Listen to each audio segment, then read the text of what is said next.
A primeira coisa que eu gostaria de contar é que todos nós somos frágeis e que todos nós temos os nossos desafios. E a gente sabe o tamanho do desafio que são as doenças. E muitas vezes eu penso que a doença é um caminho e que a doença pode ser um presente e que ela sim nos traz os grandes desafios da vida. Eu estou aqui hoje para falar de um pequeno capítulo da minha vida, que foi o ano de 2019, quando eu descobri que eu tinha um câncer de trompa. Eu convivo com esse assunto há muito tempo.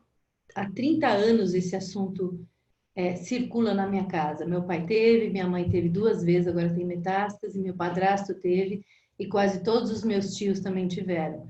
O que nos faz acreditar que câncer é genético. E o que me fez descobrir que câncer não é genético. Você pode ter uma carga genética, mas a genética não é definitiva e o meu câncer foi muito pesquisado. Não tem nada a ver com carga genética, nem de pai e nem de mãe. E eu também não represento um risco para o meu filho, então esse é um grande aprendizado. E se eu puder dizer alguma coisa para inspirar você, eu diria o seguinte: para todas as pessoas que estão passando por qualquer desafio grave de saúde, tente contar uma história do avesso.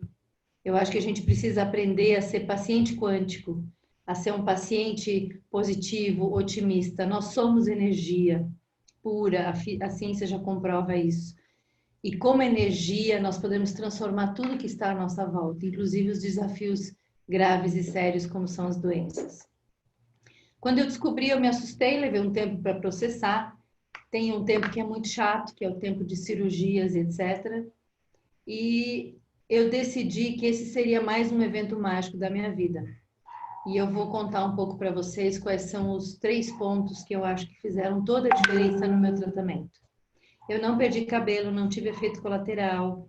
Eu, 1 ano depois, não tenho sinal de doença no meu corpo, o que não significa absolutamente nada, porque a vida é imprevisível. E eu aprendi que a cura vem da harmonia dos nossos 4 corpos causais: espiritual, mental, emocional e físico. E que aquilo que se manifesta no corpo físico é, na verdade, uma desarmonização dos outros corpos causais que a gente carrega durante a nossa existência.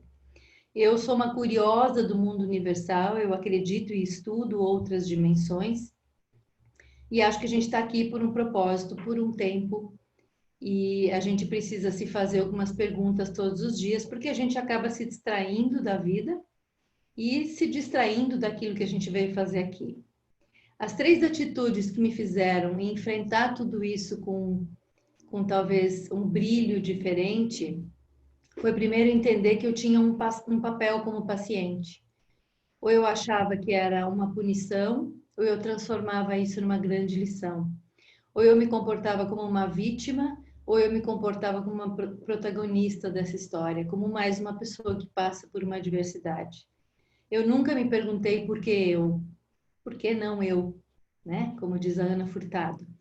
Mas se é comigo, então deve ser porque eu tenho musculatura para enfrentar, para aprender e para compartilhar alguma coisa depois. Então eu vou falar sobre as dicas de um paciente quântico que talvez enxerga toda essa maratona com brilho nos olhos, com alegria e sabendo que por trás de tudo a beleza e por trás de tudo a luz. A primeira coisa é você se dar o direito de ser generosa para com você mesma.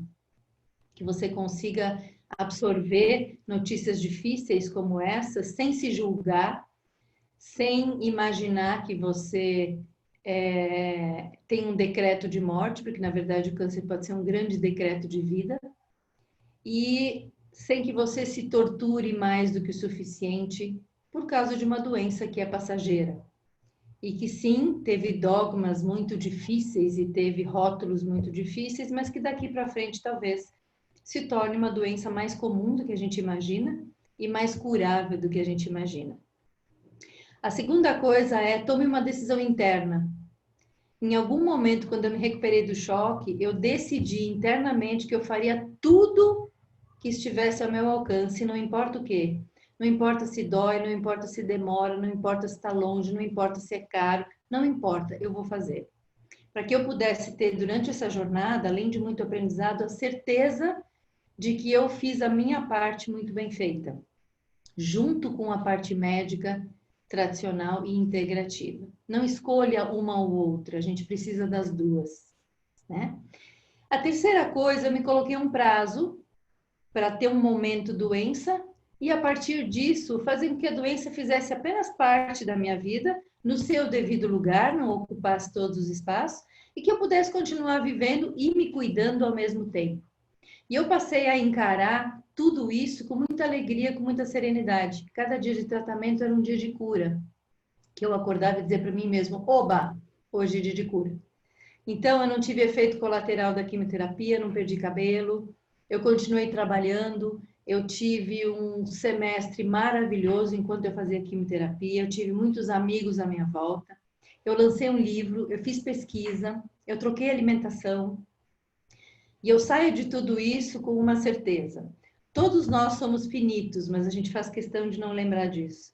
Eu lembro todos os dias da finitude da vida. E enquanto eu estiver aqui, eu vou fazer a vida valer a pena. E quando eu tiver que ir embora, eu vou embora com a mesma dignidade com que eu vivi. Guarde isso para você. Encare com alegria. Faça com que isso seja apenas um capítulo da sua vida, não a sua vida. Não seja vítima. Coloque amor no coração, porque eu acho que a medicina nos ajuda muito, mas o que cura a alma de verdade é o amor. Não temos outra saída. Eu espero que